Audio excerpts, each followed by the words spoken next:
Buenas noches a todos los participantes. Aquí nos encontramos hablando un poco de psicología y psiquiatría y el día de hoy vamos a hablar un poco de lo que son los trastornos de la personalidad. Para los que no me conocen, soy el doctor José Nicolás Ayala Servín, doctor en Medicina y Cirugía egresado de la Universidad Nacional de Asunción, actualmente médico residente en la especialidad de psiquiatría clínica.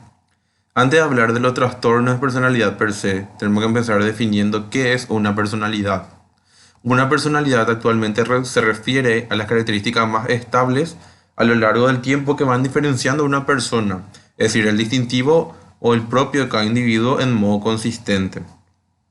La personalidad es el resultado de la articulación dinámica que tiene el ser humano en varios aspectos, ya sea intelectuales, afectivos, cognitivos y pulsionales y biológicos, ya sea sean los aspectos fisiológicos o morfológicos característicos de cada persona y que por ende la van distinguiendo de las demás. Durante un tiempo se consideró que una personalidad era algo inmodificable, pero actualmente las teorías contrarrestan eso porque definimos mejor a la personalidad como la organización dinámica, es decir, que va cambiando, no es lo 100% constante en el interior del individuo de los factores psicofísicos que determinan por ende su conducta y sus pensamientos característicos. Esta definición indica por ende que la personalidad tiene una naturaleza cambiante, por eso hablamos de una organización dinámica. Se caracteriza también que es algo más interno, no de apariencia externa, que no es exclusivamente mental ni exclusivamente neurológico, sino que su organización exige un correcto funcionamiento tanto de la mente como de la parte morfológica, más bien como una unidad, que los sistemas psicológicos son tendencias determinantes que dirigen y motivan a una acción del individuo y que tanto la conducta y el pensamiento son característicos de cada persona, que en ello se refleja su adaptación al ambiente, a la vez que son formas de acción sobre él. Tenemos que tener en cuenta que dentro de los factores que intervienen en la formación de la personalidad vamos a clasificar en dos tipos principales, los hereditarios también y un origen ambiental.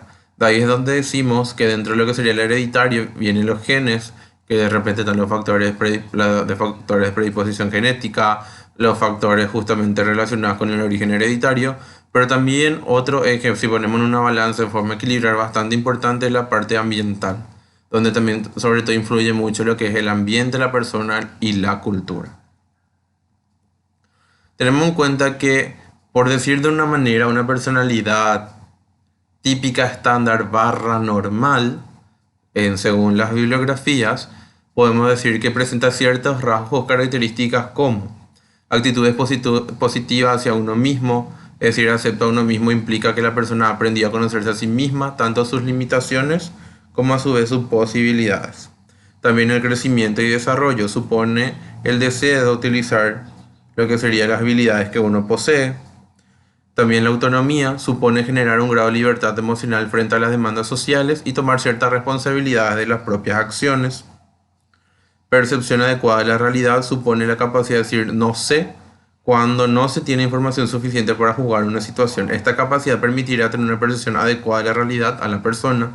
Y una competencia ambiental. ¿Qué quiere decir eso? Ser competente en las diferentes actividades, tanto en el trabajo como en las relaciones personales. Implica un sentimiento sobre todo que se basa en sentirse eficaz por parte de la persona.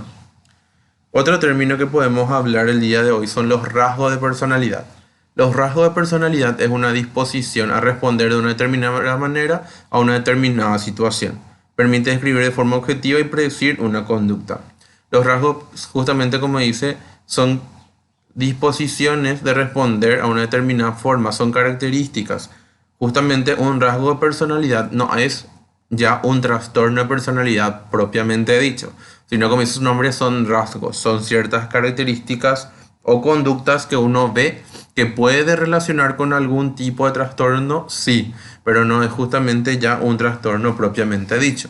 Para que nosotros hablemos de un trastorno, tiene que cumplirse más bien unos ciertos criterios que vamos a ver más adelante. Algunos rasgos disfuncionales frecuentes que encontramos en una persona que va teniendo algunas alteraciones en su personalidad son que se encuentran sumamente temerosos o susceptibles, a veces son ya muy estrictos, rígidos o meticulosos, hay mucha escasa confianza en sí mismo, Habla un mayor riesgo de susceptibilidad tanto a críticas, actos y demás. Un rasgo muy desconfiado, celoso, rencoroso. A veces demandan mucha atención o se vuelven muy dependientes. O a veces mantienen una irritabilidad, un mal carácter o se vuelven muy impulsivos. O también incluso presentan actitudes agresivas u oposicionistas. Dentro justamente lo que tenemos que tener en cuenta es cómo vamos a obtener información en este sentido para determinar los rasgos de trastorno de personalidad. Tenemos que tener en cuenta la descripción que hace el paciente de su propia personalidad, la conducta del paciente que de repente va a presentar durante la entrevista cuando nosotros lo estemos evaluando, el relato del paciente de sus conductas ante distintas circunstancias de la vida y también sobre todo opiniones familiares y de amigos. Es muy importante hacer siempre este cruce de información en el sentido de el paciente y su núcleo familiar, es decir, principalmente con quién vive. Está para ver sobre todo cómo se ve el paciente y cómo los de su entorno ven al paciente. En algunas ocasiones van a coincidir las justamente informaciones y en otras se van a contradecir, pero allí es la riqueza de todo esto para poder justamente tener en cuenta y establecer posteriormente las impresiones diagnósticas lo más correctas posibles. Hablando propiamente de la personalidad y sus trastornos, tenemos que tener en cuenta justamente que la prevalencia de trastornos de la personalidad se ha calculado más o menos entre un 10 a 20% de la población general a nivel mundial según la OMS. Todo trastorno de la personalidad es un trastorno crónico y frecuente. La mitad de los pacientes psiquiátricos tienen un trastorno de personalidad de base y el trastorno de la personalidad es un factor predisponente incluso para la aparición de otros trastornos psiquiátricos y pueden ser una dificultad en el tratamiento de otras patologías de base. Tenemos clasificaciones especializadas de lo que sería justamente el trastorno de la personalidad, que vamos a estar basadas justamente en lo que sería la clasificación internacional de enfermedades, que es la 10ª edición del CIE-10, y también nos vamos a estar basando en el Manual Diagnóstico y Estadístico de la Asociación Americana de Psiquiatría, que es el DSM-5 en su última versión, que son ahí donde encontramos los criterios para poder clasificar actualmente este tipo de trastorno de personalidad. Algunos criterios de trastorno de la personalidad, según el DSM, tenemos que justamente se debe caracterizar por ser un patrón permanente de experiencia interna, recuerden, es algo longitudinal y de comportamiento que se aparta acusadamente de las expectativas de la cultura de un sujeto, es decir, que no puede ser justificado más allá de su cultura. Este patrón se manifiesta en dos o más de las siguientes áreas. Puede afectar la cognición, forma de percibir o interpretarse a uno mismo, a los demás y ciertos acontecimientos. Afectividad, en la gama, la intensidad, la habilidad y la adecuación de la respuesta emocional de la persona en su actividad interpersonal o en su control de impulsos. Este patrón es persistente, es inflexible, es decir, que continúa por un tiempo prolongado y no es que fácilmente se dobla en el sentido de que una persona cambia con mucha más facilidad y vuelve a desaparecer, sino que es lo que perpetúa y se extiende a una amplia gama de situaciones, ya sean personales o sociales. Este patrón persistente provoca malestar clínicamente significativo con ya una actividad y deterioro a nivel social, laboral y otras áreas importantes del individuo. El patrón es estable y de larga duración y su inicio se remota al menos a la adolescencia o al principio de la edad adulta. Es muy característico que los trastornos de la personalidad más o menos comiencen lo que serían los rasgos a nivel de la adolescencia y posteriormente se afiancen a partir de inicios de la vida adulta. Un tema bastante importante con los rasgos de personalidad y los trastornos es que cuando hablamos de una persona menor de edad, según las teorías, no podemos afinar o hacer la impresión diagnóstica de trastorno de la personalidad. Por eso decimos que cuando alguien es menor de edad, tenemos lo que sería el término de rasgos de personalidad. Es que nos orienta hacia una personalidad de tipo X, que vamos a ver después. Pero eso solamente podemos afianzar con un seguimiento longitudinal una vez que la persona sea mayor de edad, donde es la edad más frecuente y más estabilizada, donde se pueden encontrar estos trastornos y hacer su impresión diagnóstica. Comúnmente se ve que tienen un pico más alto de aparición a partir de lo que sería la vida adulta joven, es decir, aproximadamente a partir de los 20 años para arriba es donde se afianza esta impresión diagnóstica. El patrón persistente no es atribuible a una manifestación o una consecuencia de otro trastorno mental. Y el patrón persistente que encontramos en el paciente no es debido a un efecto fisiológico directo a alguna sustancia, ya sea una droga, un medicamento o a otra enfermedad médica de base, ya sea por ejemplo un traumatismo craneal. Los trastornos de personalidad para mayor organización y mejor estudio se clasifican justamente en algunos grupos diferentes para poder ser estudiados, que vamos a ver a continuación. Tenemos, por ejemplo, lo que serían los grupos A, B y C. Entonces, tenemos que tener en cuenta que en el grupo A entra el trastorno paranoide, esquizoide y esquizotípico. En el grupo B entra el antisocial, histriónico, el trastorno límite y narcisista. Y en el grupo C entra el evitativo, dependiente y el trastorno de personalidad obsesivo-compulsivo, que no hay que confundir con el trastorno obsesivo-compulsivo propiamente dicho. A continuación vamos a describir cada grupo y las características más importantes de los trastornos de la personalidad para que puedan ser identificados. En el grupo A se caracterizan sobre todo por ser personalidades susceptibles y suspicaces, y dentro de ella vamos a encontrar el trastorno paranoide, esquizoide y esquizotípico. El trastorno de la personalidad paranoide se caracteriza sobre todo por una desconfianza y suspicacia frente a los demás, de tal manera que sus motivos se interpretan como malévolos, es decir, como que alguien tiene alguna intención malévola contra su persona y se manifiesta comúnmente por 4 más de estos hechos. Hay una sospecha sin base suficiente de que los demás lo explotan, que generan daño o lo decepcionan, preocupación con dudas injustificadas acerca de la lealtad o confianza de sus amigos. Hay poca disposición a confiar en los demás debido al medio justificado a que la información se utilice maliciosamente en su contra, es decir, que justamente tiene miedo de decir las cosas porque cree que lo poco que dice van a utilizar las otras personas en contra suya. Hay una lectura encubierta del significado amenazador en actos y malicias. De repente alguien le comenta algo sencillo o lee algo bastante sencillo y esa persona entrelee entre líneas, por decir de una manera, que siempre hay unos mensajes que son amenazadores contra su persona, sin embargo, comúnmente no se observa nada. Hay un rencor persistente, es decir, no olvida los insultos, la injuria, los desaires, y hay una percepción de ataque a su carácter o reputación que no es apreciable por los demás, y disposición a reaccionar rápidamente con enfado o contraatacar. Sospecha recurrentemente, sin justificación alguna, respecto a la fidelidad del cónyuge. También hay que tener en cuenta que no se produce exclusivamente en el curso de la esquizofrenia, un trastorno bipolar o un trastorno psicótico y no se puede contribuir a una afección médica de base. En cambio, si comparamos con el trastorno esquizoide de lo que es la personalidad, hay un patrón dominante de desapego en las relaciones sociales y poca variedad de expresión en las emociones en contextos interpersonales y que se manifiesta por 4 más de los siguientes hechos. No desea ni disfruta las relaciones íntimas, incluido ser parte de una familia, es decir, no le gusta tener relaciones estrechas, no siente ningún vínculo, casi siempre elige actividades solitarias preferentemente, muestra poco o ningún interés en experiencias sexuales con otra persona, disfruta con pocas o ninguna actividad, no tiene amigos íntimos o confidentes aparte familiares de primer grado, se muestra indiferente a las alabanzas o a las críticas de los demás, se muestra emocionalmente frío, con desapego o con efectividad plana. Tenemos que tener en cuenta que no se produce también dentro de lo que sería una esquizofrenia, un trastorno bipolar o un trastorno depresivo. Como se dan cuenta, son personas más que prefieren las actividades solitarias y que pierden lo que sería el disfrute o el placer de ciertas actividades o ciertas cosas.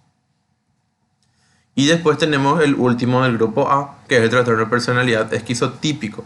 El esquizotípico se caracteriza por un patrón dominante de deficiencias sociales e interpersonales que se manifiesta por un malestar agudo y poca capacidad de relaciones estrechas, así como distorsiones cognitivas o perceptivas y comportamientos excéntricos. Tienen ideas de referencia con exclusión de delirios, tienen algunas creencias extrañas o pensamientos mágicos que influyen en su comportamiento y no concuerda con las normas subculturales. Se basa sobre todo mucho esta persona en las supersticiones o en un sexto sentido. Tiene experiencias perceptivas inhabituales, incluidas ilusiones corporales. De repente ahí cree que tiene ilusiones en el cuerpo. Pensamientos y discursos extraños, vagos, metafóricos, estereotipados. Tiene suspicacia y ideas paranoides. Justamente tiene afecto inapropiado limitado, es decir, justamente como la forma de expresar sus emociones es muy inapropiada, muy escasa y limitada.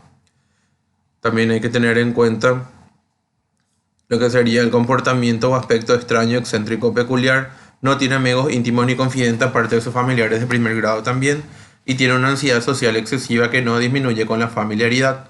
Y tiende a asociarse a miedos paranoides más que a juicios negativos sobre sí mismo. Es decir, ni por más que se relacione con personas muy conocidas o estrechas, la ansiedad social siempre es muy excesiva. Y también no se produce dentro de un curso de una esquizofrenia, un trastorno bipolar o un trastorno depresivo. Cerrando el grupo A, entramos al grupo B. El grupo B es el que tiene más características, donde encontramos a los trastornos de personalidad con personalidades impulsivas y dramáticas. Aquí encontramos al antisocial, al trastorno límite o borderline, al histriónico y al narcisista.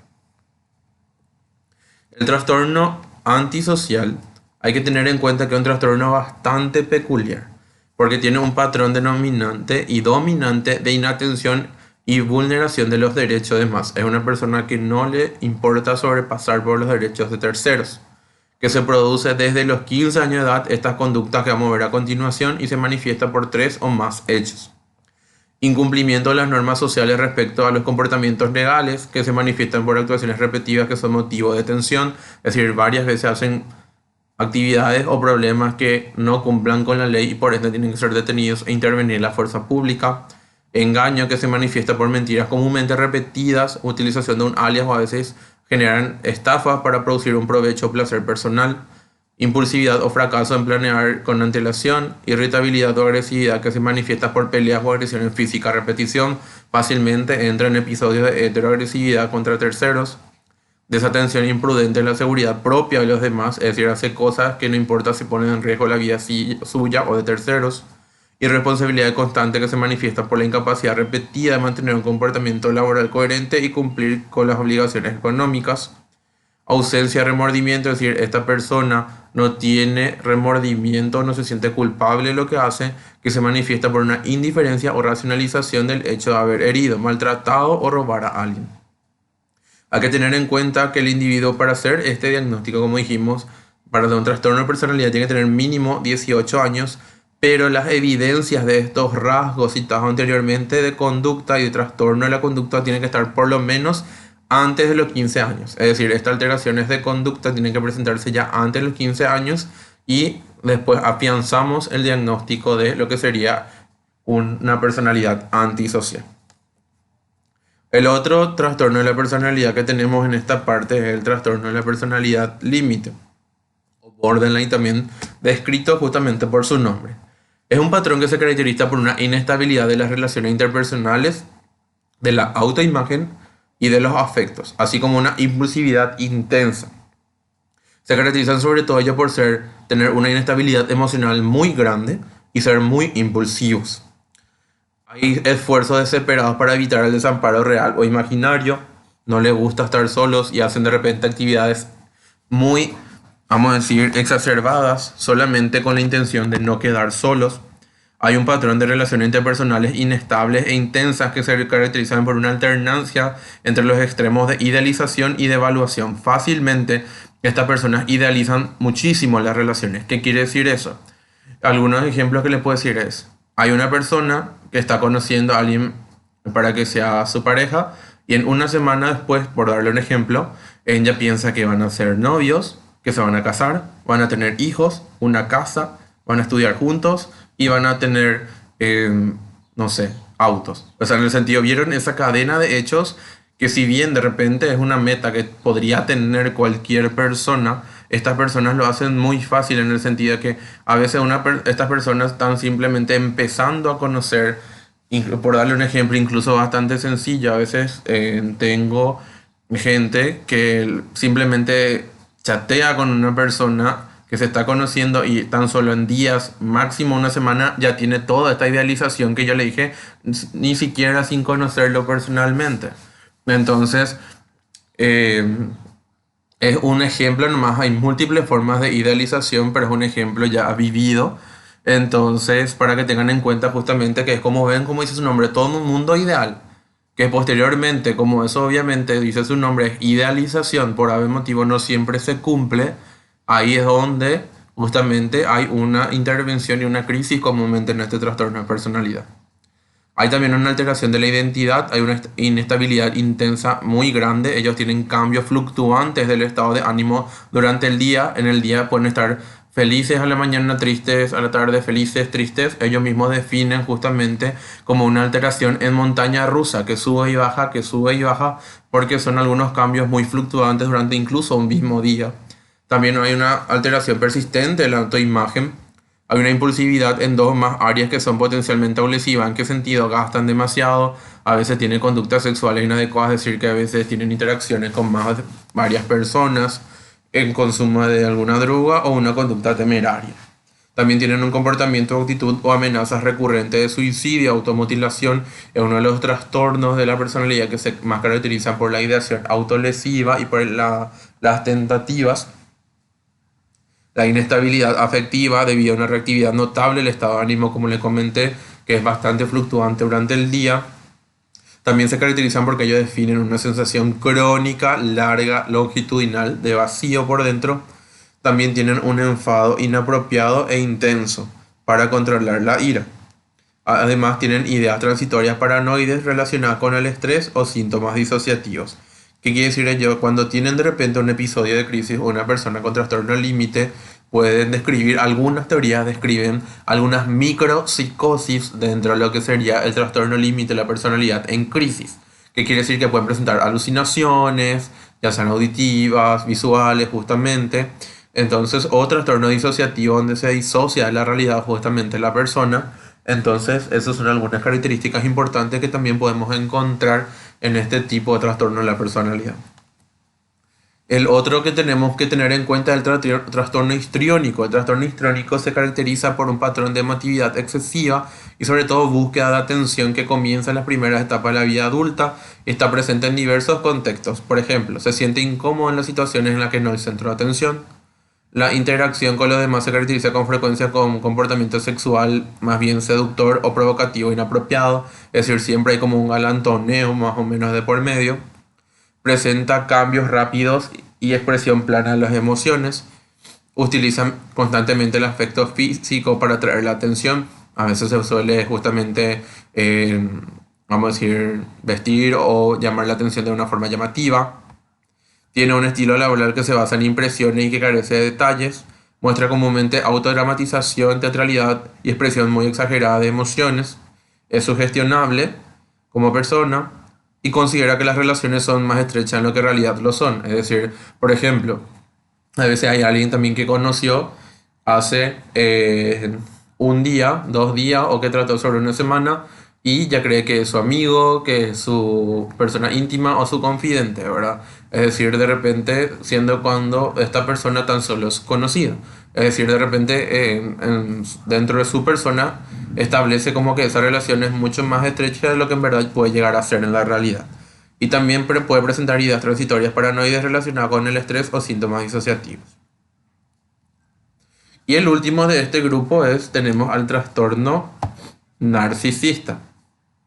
El trastorno narcisista de la personalidad se caracteriza sobre todo por tener un patrón de grandeza en la fantasía o en el comportamiento, en necesidad constante de admiración y sobre todo la falta de empatía, que se manifiesta sobre todo por tener un sentimiento de grandeza y prepotencia, es decir, exagera siempre sus logros y sus talentos, es para ser reconocido como superior sin contar con los correspondientes éxitos. Está absorto en fantasías de éxito, siempre busca esa fantasía de éxito, de poder, brillantez, belleza o amor ideal ilimitado. Cree que es especial y único y que solo pueden comprenderle o solo pueden relacionarse otras personas que sean especiales o de altos estatus o que estén a su nivel. Tiene una necesidad excesiva de admiración, muestra un sentimiento de privilegio, expectativas no razonables de tratamiento especial favorable o el cumplimiento automático de sus expectativas. Siempre espera que las personas le hagan varios favores, justamente como un tratamiento especial hacia su persona porque cree que se merece. Explota muchas veces las relaciones interpersonales y se aprovecha a las demás personas para sus propios fines. Carece de empatía, no está dispuesto a reconocer o identificarse con los demás. Con frecuencia envidia a los demás o cree que estos sienten envidia de él y muestra un comportamiento o actitud arrogante comúnmente o también una actitud de superioridad. Y Ingresando a lo que sería el último grupo de las personalidades, tenemos al grupo C, que son las personalidades ansiosas o emocionalmente inestables y temerosas. Aquí también tenemos a los trastornos que son trastorno ansioso de personalidad, o también el DSM le define como trastorno por evitación, el trastorno de dependencia y el trastorno de personalidad obsesivo-compulsivo. El trastorno de personalidad evasiva justamente se caracteriza por una inhibición social, sentimientos de incompetencia e hipersensibilidad a las evaluaciones negativas. Es decir, la persona evita de repente las actividades laborales que implican un contacto interpersonal por tener miedo a la crítica, a la desaprobación o al rechazo de su persona. Se muestra poco dispuesto a establecer relaciones con los demás, a no ser que esté demasiado seguro de que va a ser apreciado, justamente por ese miedo comúnmente a la crítica.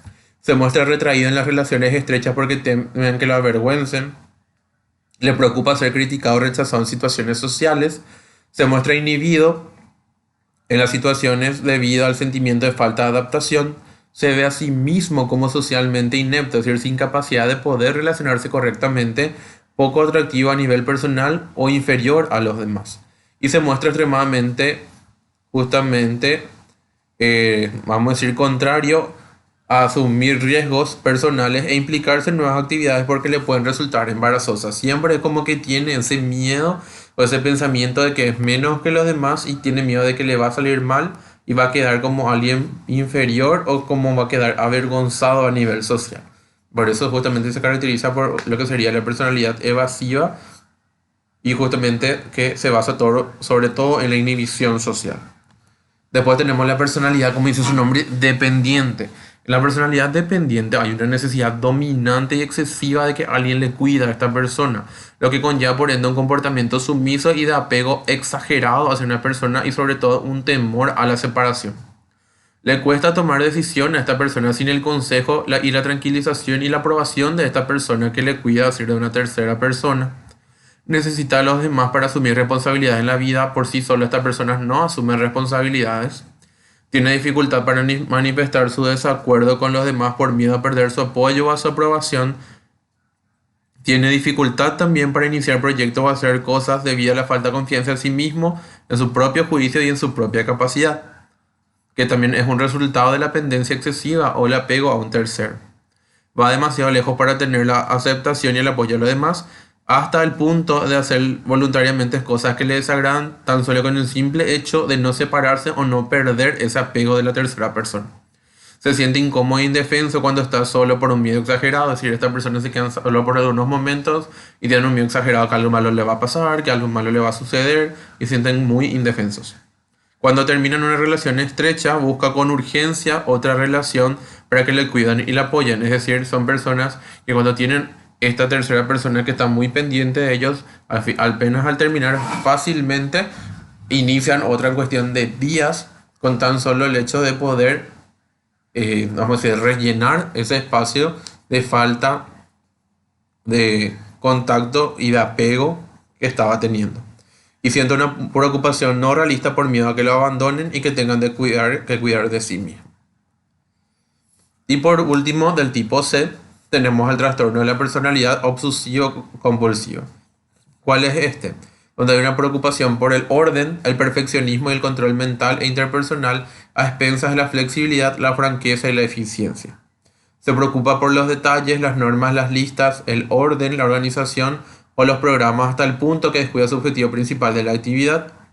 Muchas veces muestra un perfeccionismo que interfiere con la terminación de las tareas, es decir, que muchas veces es incapaz de culminar un propio proyecto ya que no se cumplen sus estándares por ser muy estrictos.